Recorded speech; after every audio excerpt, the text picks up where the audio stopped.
BP, sugar, thyroid, obesity, hormone సమస్యలని మందులు లేకుండా నేచర్ మంత్ర ఫుడ్ తో రివర్స్ చేసుకోండి.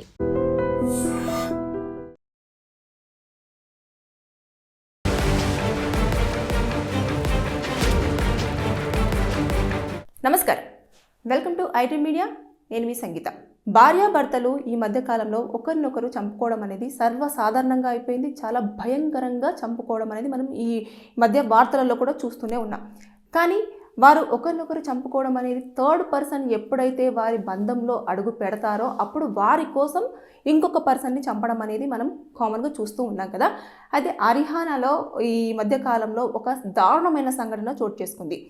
భర్త రామ్ కిషన్ని భార్య సరిత అతి కిరాతకంగా తన లవర్తో కలిసి చంపేయడం జరిగింది. అసలు ఆ చంపిన విధానం కూడా భయంకరంగా ఉంది. అసలు ఒక్కసారి మనం చూస్తే ఎవరైతే రామ్ కిషన్ ఉన్నారో ఆయన నిద్రపోతున్న సమయంలో ఈ వైఫ్ సరిత ఏం చేసిందంటే తన ప్రియుడైన సత్పాల్ని ఇంటికి పిలిపించేసి అతను నిద్రపోతున్న సమయంలో అతని ఫేస్ పైన దిండు పెట్టేసి సత్పాల్ గట్టిగా పట్టుకుంటే ఊపిరాడకుండా భార్య తన ప్రైవేట్ పార్ట్స్ని చాలా దారుణంగా నొక్కి మరీ చంపడం జరిగింది. అంటే అతని యొక్క పేరును బయటికి ఎక్స్ప్రెస్ చేయలేడు, తర్వాత తప్పించుకోలేడు, ఊపిరి అక్కడ చాలా దారుణంగా కూడా చంపేసి ఏం తెలియనట్టుగా కూడా గమ్మునగా ఉండిపోవడం జరిగింది. వారు ఎవరైతే ఉన్నారో ఇటు సరిత కానివ్వండి, లవర్ సత్పాల్ కానివ్వండి, వారిద్దరూ కూడా చాలా ప్లాన్డ్గా ఈ మర్డర్ని ఎలా చెయ్యాలి అని చెప్పేసి ముందుగానే అనుకొని తర్వాత అతను నిద్రపోతున్న సమయంలో వచ్చి చంపేయడం జరిగింది కదా. దీనంతా కూడా ఇప్పుడు పోలీసులు ఇన్వెస్టిగేషన్ చేసినప్పుడు ఎలా జరిగింది, ఏంటిది, ఎక్కడ జరిగింది అలా అని చెప్పేసి కొన్ని సందర్భంలో కన్స్ట్రక్షన్ కూడా చేయడం జరుగుతూ ఉంటుంది. అంటే మళ్ళీ ఒకసారి ఎలా జరిగిందో చూపించండి అని చెప్పేసి కూడా చెప్తూ ఉంటారు. కానీ నిజంగా ఎంత దారుణం అండి, అసలు చాలా దారుణమైన సిచ్యువేషన్. ప్రైవేట్ పార్ట్స్ని నొక్కి చంపడం అని అంటే అసలు ఎంత హృదయ విదారకం అది. అసలు అతను ఆ పెయిన్ను భరించాలో తెలియదు, కింద పైన చూస్తేనేమో ఊపిరాడట్లేదు. ఇలాంటి సంఘటనలే కాకుండా చాలా వరకు భార్యలు కూడా ఇప్పుడు భర్త ఇక్కడ కష్టపడి ఒళ్ళు వంచి మరి చెప్పి ఇంటి కుటుంబంలో పోషణార్థం అని చెప్పేసి ఆయన టైం అంతా అక్కడ ఆఫీస్లో కేటాయించి అక్కడ ఉన్న ప్రెజర్స్, టెన్షన్స్ అవన్నీ తీసుకొని ఇంటికి వచ్చేసి పిల్లలుంటే పిల్లలతోని, తర్వాత నెక్స్ట్ వైఫ్ తోటి అతను కాసేపు గడుపుతూ ఉంటారు. అంతేకాకుండా అన్ని కష్టాలు బాధలు అనుభవిస్తూ ఉంటారు. ఇకపోతే ఇక్కడికి వచ్చిన తర్వాత వైఫ్ నాతోటే ఉండాలి, నాతోటే తినాలి, నాతోటే బయటికి రావాలి, నాకు టైం ఎక్కువ స్పెండ్ చేయాలి, నాతో లేకపోతే నేను ఉండలేను, నా కాల్స్ ఖచ్చితంగా రెస్పాండ్ అవ్వాలి. ఇలాంటివన్నీ చిన్న రీజన్స్ వల్ల చంపే అంత స్థాయికి వెళ్ళడం అనేది మనం ఈ రోజుల్లో ఎక్కువగా మనము వింటుంటే కూడా వార్తలలో అవే ఎక్కువ చూస్తున్నాం. కాబట్టి ఇక్కడ కూడా జరిగింది అయితే భర్త ఎక్కువగా సమయం కేటాయించకపోవడము, పక్కన వాళ్ళు ఎవరైతే ఆ పర్సన్ ఎవరైతే ఉన్నారో భార్య సరితతోటి సత్పాల్ లవరు ఎక్కువ టైం ఇవ్వడము, బయటికి తీసుకెళ్ళడము, షాపింగ్ అంటే షాపింగ్కి తీసుకెళ్ళడము, తనకు నచ్చింది ఇవ్వడము, తర్వాత ప్రతిరోజు పొగడము, అంటే you are looking so beautiful, లేదంటే నిజంగా ఈ శారీలో చాలా బాగున్నావు, ఇలాంటివి ఎక్కువగా అమ్మాయిలను అట్రాక్టివ్ చేసే థింగ్స్ అంటే వర్డ్స్ అన్నట్టు అవి ఎక్కువగా ఇవ్వడం, ఎక్కువగా ప్రొనౌన్స్ చేయడం వల్ల ఆ అమ్మాయిలు కూడా ఎక్కువగా అట్రాక్ట్ అవ్వడం థర్డ్ పర్సన్కి, తర్వాత హస్బెండ్ని కిల్ చేయడం అనేది మనం ఈ రోజుల్లో చూస్తున్నాం.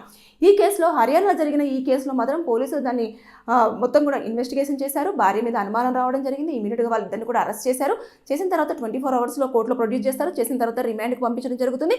ఇకపోతే వీరు మొత్తం కూడా అదంతా జరిగినప్పుడు చుట్టుపక్కల ప్రాంతంలో ఉన్న వాళ్ళు వైఫ్ అండ్ హస్బెండ్ ఎలా ఉండేవాళ్ళు, తర్వాత సత్పాల్ ఎప్పుడెప్పుడు టైంకి ఇంటికి వచ్చేవాడు, తర్వాత నెక్స్ట్ అతని ప్రవర్తన ఏ విధంగా ఉండేది, ఎప్పుడైనా వీరి మధ్యలో ఘర్షణ వాతావరణం నెలకొనేదా, లేకపోతే వీరి మధ్యలో ఎప్పుడైనా పెద్దల మధ్యలో సమక్షంలో కూర్చొని ఏమైనా గొడవ లాంటిది ఏమైనా జరిగినప్పుడు సర్దుబాటు చేసే అవకాశాలు ఏమైనా ఉండేనా, ఇలాంటివన్నీ కూడా ఇప్పుడు ఈ దర్యాప్తులో పోలీసులు ఎప్పుడైతే ఇన్వెస్టిగేషన్ చేస్తారో అప్పుడు తెలిసే ప్రయత్నం ఉంటుంది అన్నట్టు. అప్పుడు దాన్ని ఛార్జ్షీట్లో మొత్తం ప్రజెంట్ చేసి కోర్టులో సబ్మిట్ చేస్తారో అప్పుడు పనిష్మెంట్ పడుతుంది. కానీ ఇది మనము హియర్స్ ఎక్కువగా పడే ఛాన్సెస్ కూడా ఉంటుంది. ఎందుకంటే ఇక్కడ చంపారు అని చెప్పేసి వాళ్ళు ఒప్పుకుంటున్నారు, కానీ ఛార్జ్షీట్ వేసిన తర్వాత దానికి సంబంధించిన ఎవిడెన్సెస్ కంపల్సరీ కోర్టులో ప్రొడ్యూస్ చేయాలి. వారు యూజ్ చేసిన దిండు కానివ్వండి, అదేవిధంగా ఆవిడ ప్రైవేట్ పార్ట్స్ నొక్కేటప్పుడు తను హ్యాండ్స్ తోటే నొక్కిందా, లేకపోతే ఇంకేమైనా బలంగా ఏమైనా బరువు పెట్టడం జరిగిందా, ఇవన్నీ కూడా. లేదు అంటే అక్కడ ఉన్న ఏవైతే వాళ్ళు ఇన్స్ట్రుమెంట్స్ యూజ్ చేశారో, లేదంటే ప్రాపర్టీస్ ఏవైనా యూజ్ చేస్తారు కదా, అక్కడ దగ్గరలో ఉన్నవి కొట్టడమో లేకపోతే ఇలా దిండు పెట్టినప్పుడు టవలో లేకపోతే ఇలాంటివి ఉంటాయి కదా, అవన్నీ కూడా వాళ్ళు అక్కడ ఉన్న హత్య అదే వాళ్ళు చేశారు కదా ఆ ప్లేస్లో ఉన్న ప్రతి ఒక్క థింగ్ కూడా పోలీసులు హ్యాండ్ ఓవర్ చేసుకుంటారు, ఫోరెన్సిక్ ల్యాబ్కి పంపిస్తారు. అక్కడి నుంచి మొత్తం కూడా తెలుసుకుంటారు ఎవరెవరి ఫింగర్ ప్రింట్స్ ఉన్నాయి ఏంటిదని చెప్పేసి. ఏమైనా గల్లట పడిన తర్వాత ఎంతసేపు పడి వరకు, తర్వాత ఎప్పుడు చనిపోయారు, ఎలా చనిపోయారు అని చెప్పేసి, చనిపోయిన తర్వాత ఒకవేళ మళ్ళీ ఇంకేమన్నా వీళ్ళు క్రూరత్వంగా బిహేవ్ చేసేసి అతని డెడ్ బాడీ పైన కూడా దాడి చేయడం జరిగిందా, ఇవన్నీ కూడా పూర్తి స్థాయిలో చేసిన తర్వాత అప్పుడు షార్ట్ షీట్ ప్రిపేర్ అవుతుంది. ప్రిపేర్ అయిన తర్వాత కోర్టులో ప్రొడ్యూస్ చేస్తారు.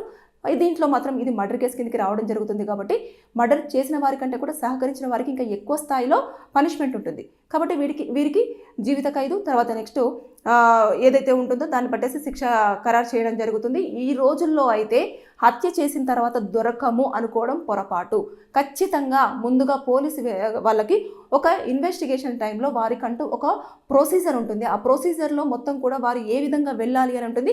నేను చెప్పాను కదా, ప్రతి వీడియోలో కూడా నేను చెప్తూనే ఉంటాను. ఈ కేసు రిలవెంట్గా ఇంకెక్కడో కేసు ఉంటుంది, దాన్ని బేస్ చేసుకొని వారు ఎవ్రీథింగ్ అంతా కూడా కలెక్ట్ చేసుకుంటారు, చూస్తారు, దానిపైన పనిష్మెంట్ ఇచ్చే విధంగానే దాన్ని అంతా కూడా క్లియర్ కట్గా చూడడం అనేది జరుగుతుంది. ఏదేమైనా సరే కానీ ఇంత దారుణంగా భర్తని లవర్తో కలిసి ఒక భార్య చంపడం అనేది నిజంగా హృదయ విదారకమైన సంఘటన. ఏదేమైనా సరే కానీ నచ్చకపోతే కలిసి ఉండకండి, విడిపోండి. అంతేకాని ఒక మనిషిని చంపి వారి కుటుంబానికి లోటును మాత్రం మిగిల్చొద్దని చెప్పేసి నేను ఈ వీడియోలో కోరుకుంటున్నాను. Thank you. And for more videos, Please subscribe to iDream. Please subscribe to iDream. Please subscribe iDream. And please subscribe to iDream. For more videos, subscribe to iDream. please like, share and subscribe to the channel. Congratulations, iDream. Subscribe to iDream. Subscribe to iDream. So subscribe to iDream Media.